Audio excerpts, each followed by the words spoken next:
semuanya nih.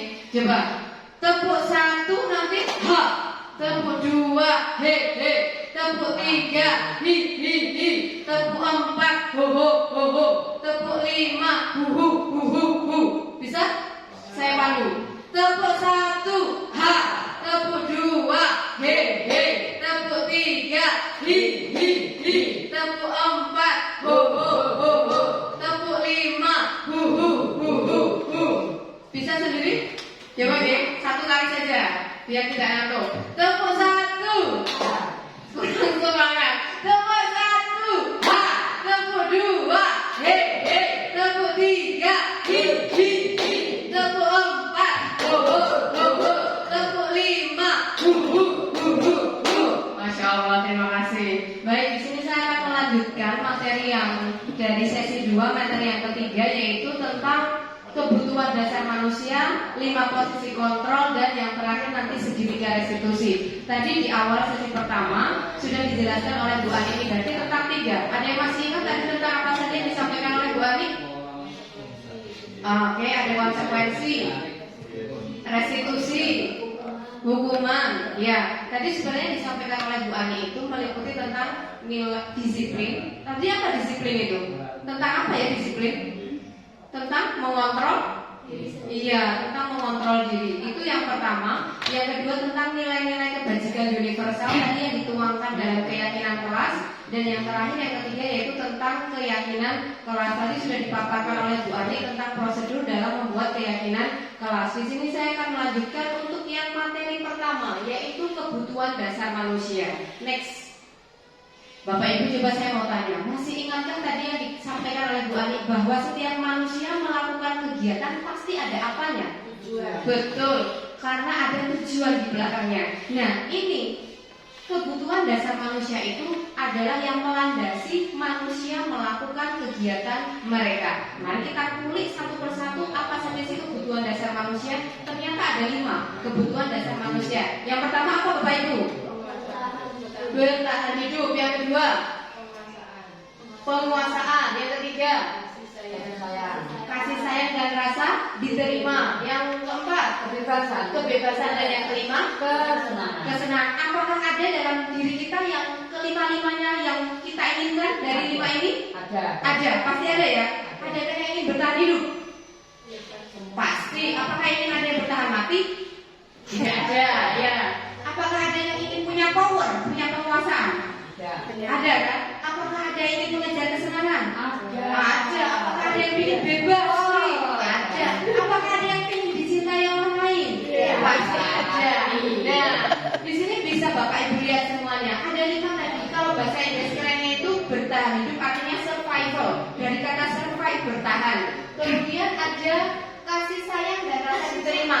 Tahu banget lah rasa cinta itu apa bahasa Inggrisnya ya Bapak Ibu ya? Love, karena anak sih tahu love dan belonging. Belonging itu artinya memiliki. Kemudian ada kebebasan, freedom, pingin bebas. Kadang kita punya peraturan, tapi seringnya di apa Bapak Ibu? Langgar itu tadi. Kemudian ada kesenangan, fun, pingin have fun. Aku penat nih, aku pingin apa? Pingin healing. Itu buat ngejar apa? Kesenangan. Iya, dan yang terakhir yaitu penguasaan atau power. Pernahkah Bapak Ibu terpikir ingin bisa memerintah orang lain? Pernah nggak? Oh, tidak pernah. Adakah? Nggak apa-apa Bu. Pernahkah? Atau paling gampang memerintah muridnya anaknya? Masuk keluar muridnya? Ada. Nah, itu sebenarnya kita dalam diri kita itu ada kebutuhan ini, yaitu tentang power atau penguasaan. Nah, di sini poin pentingnya. Ketika seorang murid melakukan suatu perbuatan yang bertentangan, saya beri tanda merah, dengan nilai kebajikan atau dalam hal ini artinya melanggar peraturan, berarti sebenarnya anak itu apa? Gagal memenuhi kebutuhan dasar mereka. Sama kayak kita. Kalau kita orang dewasa pun juga seperti anak-anak begini, berarti kalau kita suka melanggar sesuatu, artinya kita apa? Gagal. Gagal dalam apa? Memenuhi kebutuhan dasar kita. Pernahkah seperti itu Bapak Ibu? Pernah, saya juga pernah. Next one. Baik. Nah, mari kita kupas untuk yang pertama, yaitu kebutuhan bertahan hidup atau survival. Kebutuhan bertahan hidup itu ada 3. Yang pertama fisiologis, biologis, dan psikologis. Fisiologis itu kaitannya sama apa? Kesehatan, sama rumah, sama makanan. Dulu akhir-akhir ini saya sering pusing, dulu akhir-akhir ini saya sering sakit perut, akhir-akhir ini saya sering deg-degan jantungnya kalau sesuatu. Itu kaitannya sama kebutuhan tentang kesehatan. Kalau merasa sakit ya berarti kita harus kemana? Berobat, mendatangi dokter yang lebih paham, jangan kita menduga-duga sendiri. Kemudian kalau biologis di sini tentang proses reproduksi bagi yang sudah dewasa. Kemudian psikologis tentang perasaan aman. Pernahkah mendambakan sekali aku pengen hatiku aman, pengen hatiku nyaman? Pernahkah? Pasti. Nah, ini kaitannya dengan kebutuhan bertahan hidup. Di sini ada kasus, ada Doni sama Ibu Ambar. Doni di sini itu kalau di sekolah dia itu sukanya gini, suka ganggu temennya, dia bawa bakal sendiri tapi suka ganggu bekal temennya. Kira-kira kalau dikaitkan dengan kebutuhan bertahan hidup, kenapa di sini Doni lapar dan orang tuanya tidak membawakannya bekal makan siang? Maka di sini kebutuhan dasar yang sedang berusaha ingin dipenuhi Doni apa Bapak Ibu semuanya? Kebutuhan untuk bertahan hidup. Karena tadi merasa apa? Lapar. Kalau kita rasa lapar berarti kita sebenarnya ingin memenuhi kebutuhan kita tentang bertahan hidup. Oke, selanjutnya Bu Ani.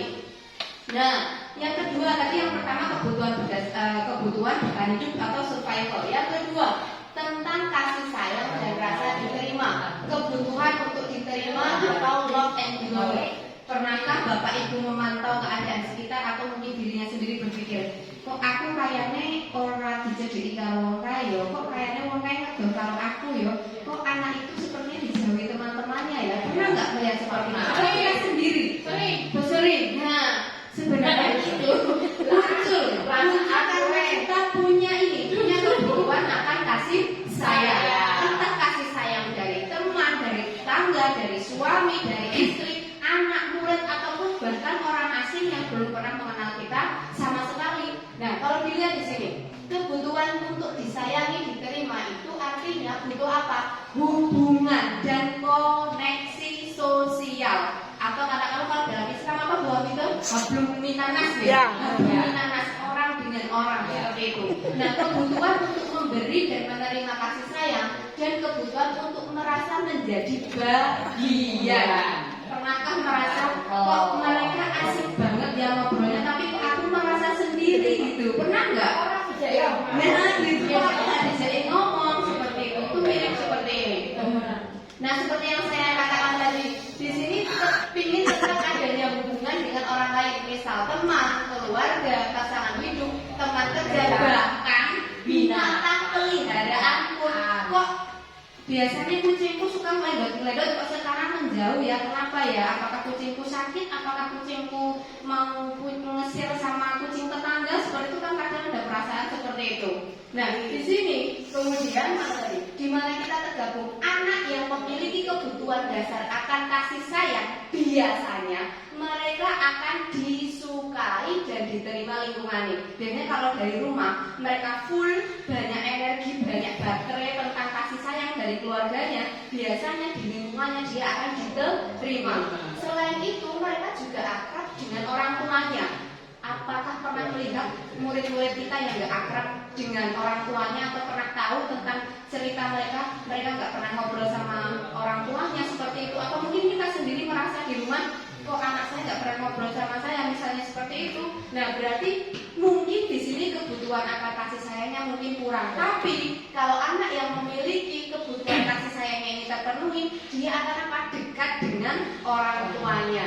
Selain itu, dia si anak ini juga suka belajar itu karena suka pada gurunya, bukan karena terpaksaan. Jadi kalau dia udah full kasih sayang dari rumah, ketika di sekolah pun dia belajar karena suka sama gurunya. Misalnya Bu Titik di kelas 1 pasti ditunggu banget, kok Bu Titik gak datang-datangnya, dicarilah di kantor, kok Bu Titik gak datang-datangnya, udah mau olahraga nih, misalnya kayak gitu. Dia jadi suka belajar karena suka pada gurunya. Dia apa tadi? Rasa koneksi dan hubungan sosialnya itu baik, makanya dia sangat menantikan orang lain. Beda kalau sama orang yang gini, mending gurunya rasa teko kok situ biar enak di kelas, biar free. Nah itu beda lagi.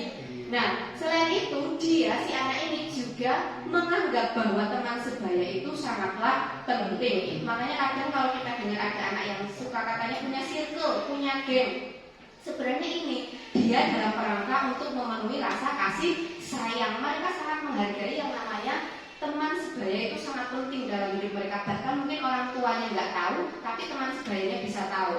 Pernah mengalami hal seperti itu Bapak Ibu? Iya, menjumpai betul. Nah, di sini ada kasus si Doni lagi itu tadi. Doni di sini mengambil bekal temannya karena dia merasa senang temannya jadi memperhatikan dia. Tak ambil bekal makanannya Zulaika, biar Zulaika memperhatikan aku, seperti itu. Berarti akhirnya kan temannya jadi repot sendiri kan. Bu guru, itu aneh ngambil bekal makanan saya, bu guru dimakan, bu guru saya padahal belum makan, misalnya kayak begitu. Nah berarti di sini sebenarnya si Doni ini senang banget kalau sampai temannya ini justru merespon apa yang dia lakukan, bahkan sampai melaporkan ke gurunya. Berarti di sini Doni sedang berusaha Bapak Ibu memenuhi kebutuhan dasarnya tentang kasih sayang dan rasa diterima. Jangan-jangan tadi seperti yang dikatakan Bu Ani, kita perlu tahu nih di rumahnya kenapa itu anak, akibat broken home kah? Atau akibat orang tuanya sibuk kah? Kan kita juga tidak tahu kadang. Nah jangan-jangan memang dia hanya yang tahu-tahu dia tak kasih uang 50.000 sehari, yang penting kamu itulah kamu kamu makan atau apa gitu kan. Kadang ada yang seperti itu mungkin. Berarti di sini ada kebutuhan yang tidak terpenuhi. Apa di situ? Kebutuhan akan rasa kasih sayang dan rasa diterima. Oke, next buat yang ketiga.